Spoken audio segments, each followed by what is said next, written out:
What's up, Busters? The bug catcher is here today, smoking trees, and he is catching Butterfrees.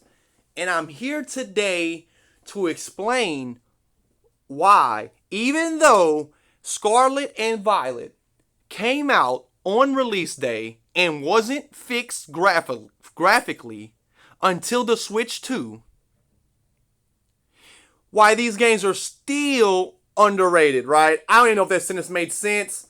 I kind of lost my train of thought as I was saying it, but here we are, right? We're going to get right into this big doozy. So, besides the graphics sucking, and I'm getting the bullshit out the way, right? Just going ahead and getting all the bad out the way.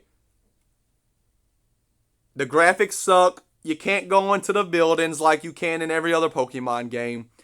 So even though the world's big, in very many ways, it feels empty, right? And I can see where some Pokemon fans don't like that because you're used to, man, I've been dropping stuff all night. You're used to just the games being wherever you can go, there's life there, right? Having said all that, if you can get into these games for the story, for the Pokemon designs, for the gimmick, for really how the region looks, it is open world, right? You can't, it's hard to tell. And look, I shit on Pokemon all the time, Game Freak, graphically, decisions they make. If anyone's here for a long time, they know how I feel, right? That being said, it being an open world game, that's what everybody from every kid or adult playing this game from the 90s, this is what they wanted, was an open world style Pokemon game. And even though the open world aspect of it is bare bones, this is still like a dream come true, and that's why it's the second best selling game of all of any Pokemon games, right? Best story in the series in terms of the games with stories. If you watch the Pokepoint Part 3, Part 4, I don't even remember what part it is, right? You'll know that I put Pokemon games into two different writing styles, right? The non-existent stories, Busters, and then the ones where the stories are so overdone, it's like there's no real immersion, right?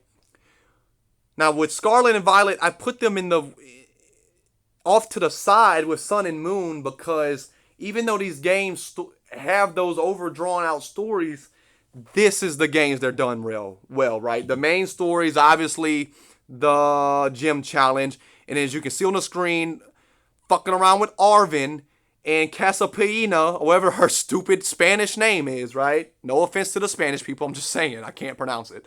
Like, those are great side quests, two side stories to really get you involved. I know there's not that many, this isn't Ghost of Tsushima where there's 50 side stories or side missions, right? But having those two extra ones and then having to where the post game, they all come together. There's not another Pokemon game, if I'm not mistaken, where you have three separate entities like that and they come together at the end to go on a group mission. Like you're going on a, I guess in a way, Sword and Shield's post game does that with Piers and Hop, right? And that's what these games do. That's something that Scarlet and Violet, Sun and Moon, and Sword and Shield really do well. Is that they make the post game your champion time, right? Like Leon is having his champion adventure while you're going on your main getting the badge adventure, right? In the post game, you do, you make a name for yourself. I know this isn't a sword video, but so I will digress. But, with Scarlet and Violet, they do the same thing. I know you have the legendary who you get right when the game starts in terms of your rod Pokemon. He's like your HM slave.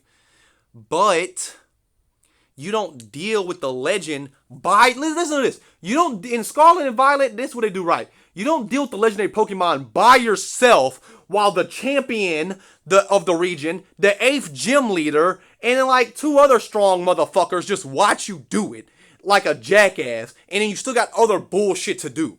Like, Scarlet and Violet makes Pokemon make sense. They're one of the few games where a Pokemon story is like cohesive and coherent and makes sense all the way through. A lot of Pokemon games don't do that.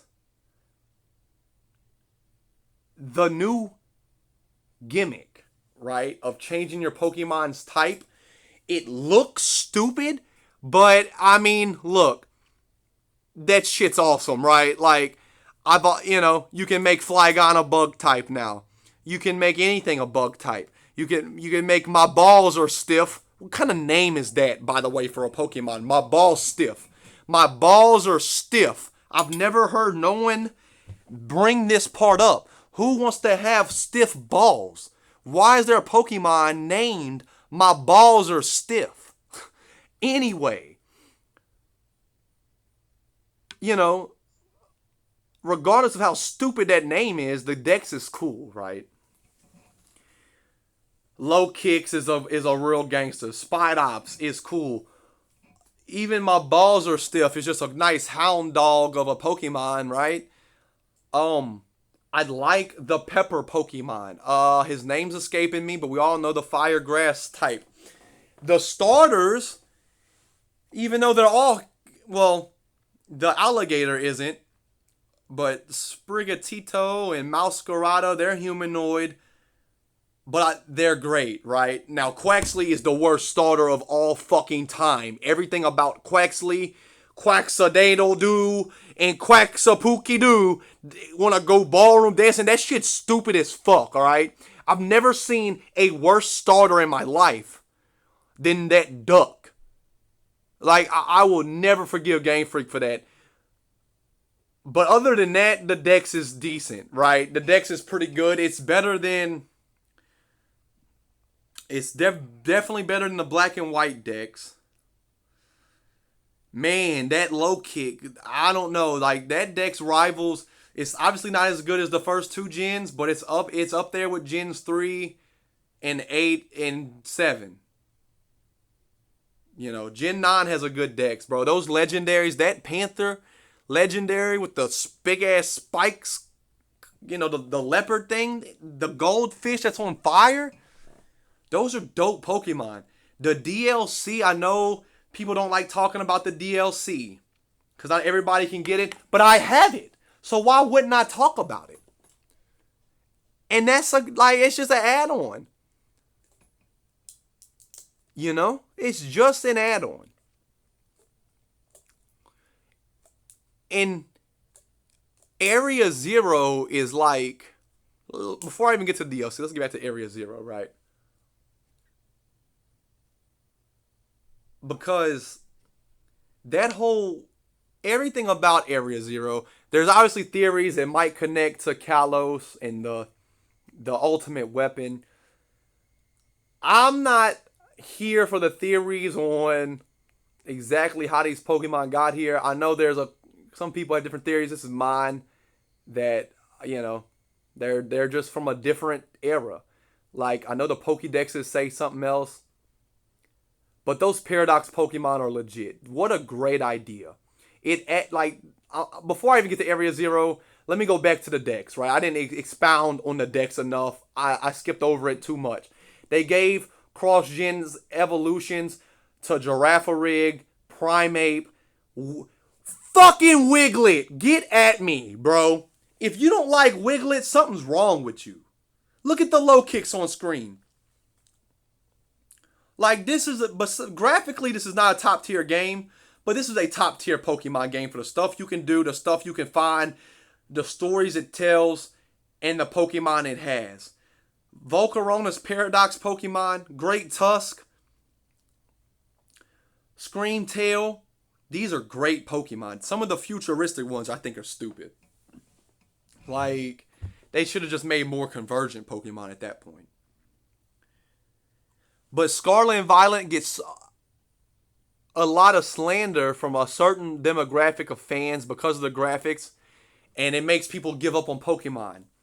And while I am here saying that graphically these games suck and Game Freak needs to do better, people should still try these games out, man. Look at Clodsire there. Like, who doesn't love that big boy? One thing I don't like is the customization took a step back from Sun and Moon and Sword and Shield, right? But at the end of the day, not a lot of Pokemon games make me feel something. Make me feel like I'm lost in the sauce. But Scarlet and Violet do, Busters. And everyone should give these games just one more chance. If the bug catcher says so, the bug catcher means it.